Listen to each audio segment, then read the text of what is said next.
ಪವಿತ್ರ ಇಸ್ಲಾಂ ಸುಂದರವಾಗಿದೆ. ಇಸ್ಲಾಂನ ಬೋಧನೆಗಳು ವಿಶ್ವಕ್ಕೆ ಯಾವಾಗಲೂ ಮಾದರಿಯಾಗಿವೆ. ಸತ್ಯವನ್ನು ಅರಿತುಕೊಂಡು ಪ್ರತಿದಿನ ಹೆಚ್ಚಿನ ಸಂಖ್ಯೆಯ ಜನರು ಇಸ್ಲಾಂಗೆ ಮತಾಂತರಗೊಳ್ಳುತ್ತಿದ್ದಾರೆ. ವಿಶ್ವದ ವಿವಿಧ ಭಾಗಗಳಲ್ಲಿ ಇಸ್ಲಾಂಗೆ ಜನರ ಹರಿವು ನಿರಂತರವಾಗಿ ಮುಂದುವರಿಯುತ್ತಿರುವ ದೃಶ್ಯಗಳನ್ನು ನಾವು ಪ್ರತಿದಿನ ಕಾಣುತ್ತಿದ್ದೇವೆ. ಅಂತಹ ಅತ್ಯಂತ ಸುಂದರವಾದ ವಿಷಯವನ್ನು ನಿಮ್ಮೊಂದಿಗೆ ಇಂದು ಚರ್ಚಿಸುತ್ತಿದ್ದೇನೆ. ಒಬ್ಬ ದಕ್ಷಿಣ ಆಫ್ರಿಕಾದ ಕ್ರಿಶ್ಚಿಯನ್ ಪಾದ್ರಿಯ ಕತೆ. ಕಳೆದ ದಿನ ಮಕ್ಕಾಕ್ಕೆ ಹಜ್ ಮಾಡಲು ಒಬ್ಬ ವ್ಯಕ್ತಿ ಆಗಮಿಸಿದ್ದ ನಂತರ ಅವರು ಹೇಳಿದ ಕತೆಗಳನ್ನು ಕೇಳಿ ಎಲ್ಲರೂ ಗಟ್ಟಿಗೊಂಗಿದ್ದಾರೆ. ಆ ವರದಿಯನ್ನು ನಾವು ಒಮ್ಮೆ ನೋಡೋಣ. ನಿರಂತರ ಕನಸುಗಳೇ ದಕ್ಷಿಣ ಆಫ್ರಿಕಾದ ಕ್ರಿಶ್ಚಿಯನ್ ಪಾದ್ರಿ ರಿಚ್ಮಾಂಡ್ನನ್ನು ಇಸ್ಲಾಂಗೆ ತಂದವು. ತಮ್ಮ ಅನುಯಾಯಿಗಳೊಂದಿಗೆ ತಮ್ಮ ಕನಸನ್ನು ಹಂಚಿಕೊಂಡಾಗ ಇಸ್ಲಾಂಗೆ ಮತಾಂತರಗೊಂಡವರು ಸಾವಿರಾರು ಜನರಾಗಿದ್ದಾರೆ.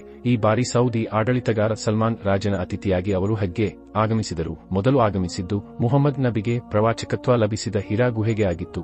ಇದರ ಬಗ್ಗೆ ಹೇಳುವುದಾದರೆ ಆಫ್ರಿಕಾದ ಕ್ರಿಶ್ಚಿಯನ್ ಪಾದ್ರಿ ರಿಚ್ಮಾಂಡ್ನ ಬಗ್ಗೆ ನಿರಂತರವಾದ ತಮ್ಮ ಕನಸುಗಳ ಮೂಲಕವೇ ಅವರು ಇಸ್ಲಾಂ ಸ್ವೀಕರಿಸಿದರು. ಹಜ್ಗೆ ಆಗಮಿಸಿದ ಅವರು ಸುಜೂದ್ ಮಾಡುತ್ತಾ ಕಣ್ಣೀರು ಸುರಿಸುವ ದೃಶ್ಯಗಳು ಸಾಮಾಜಿಕ ಮಾಧ್ಯಮದಲ್ಲಿ ವೈರಲ್ ಆಗಿದ್ದವು. ಅವರ ಮಾತುಗಳು ಇಂತಿದ್ದವು: ನಾನು ಚರ್ಚ್ನೊಳಗೆ ಮಲಗುವ ಸಮಯದಲ್ಲಿ, ಅದು ಒಂದು ಸಣ್ಣ ಕೊಠಡಿಯಾಗಿತ್ತು.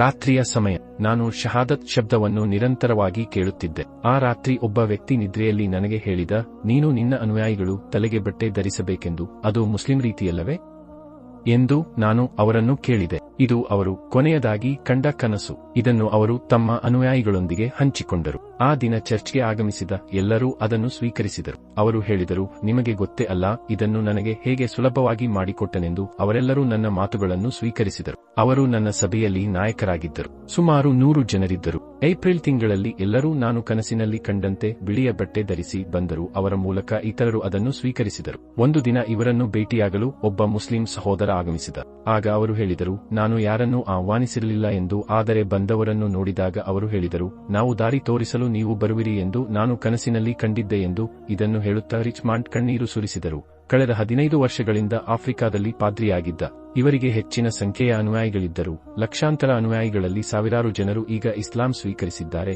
ಉಳಿದವರು ಕೂಡ ಇಸ್ಲಾಂಗೆ ಮತಾಂತರಗೊಳ್ಳುವರೆಂದು ಅವರು ಹೇಳಿದರು. ಹಜ್ ಮಾಡಲು ಸಾಧ್ಯವಾಯಿತು ಎಂಬುದನ್ನು ಅತ್ಯಂತ ದೊಡ್ಡ ಭಾಗ್ಯವೆಂದು ಕರೆದರು. ಇವರ ಹೆಸರು ಈಗ ಇಬ್ರಾಹಿಂ ಎಂದಿದೆ. ಇಂತಹ ಎಷ್ಟೋ ಜನರು ಸತ್ಯವನ್ನು ಅರಿತು ಇಸ್ಲಾಂಗೆ ಮತಾಂತರಗೊಳ್ಳುತ್ತಿದ್ದಾರೆ. ಹೌದು, ಇಸ್ಲಾಂನ ವಿರುದ್ಧ ಕೆಲವು ಶತ್ರುಗಳು ಅದನ್ನು ನಾಶ ಮಾಡಲು ಪ್ರಯತ್ನಿಸುವಾಗಲೂ ಅದರ 10 ಪಟ್ಟು ಇಸ್ಲಾಂ ವಿಶ್ವದಲ್ಲಿ ಬೆಳೆಯುತ್ತಿದೆ ಎಂದು ಇದರಿಂದ ನಾವು ಅರಿತುಕೊಳ್ಳಬೇಕು. ಅಲ್ಲಾಹ್ ಸುಬ್ಹಾನಹು ವ ತಆಲಾ ಈ ಧರ್ಮದಲ್ಲಿ ದೃಢವಾಗಿ ನಂಬಿಕೆಯಿಡುವ ವಿಶ್ವಾಸಿಗಳ ಗುಂಪಿನಲ್ಲಿ ನಮ್ಮನ್ನು ಸೇರಿಸಿ ಆಶೀರ್ವದಿಸಲಿ. ಆಮೀನ್.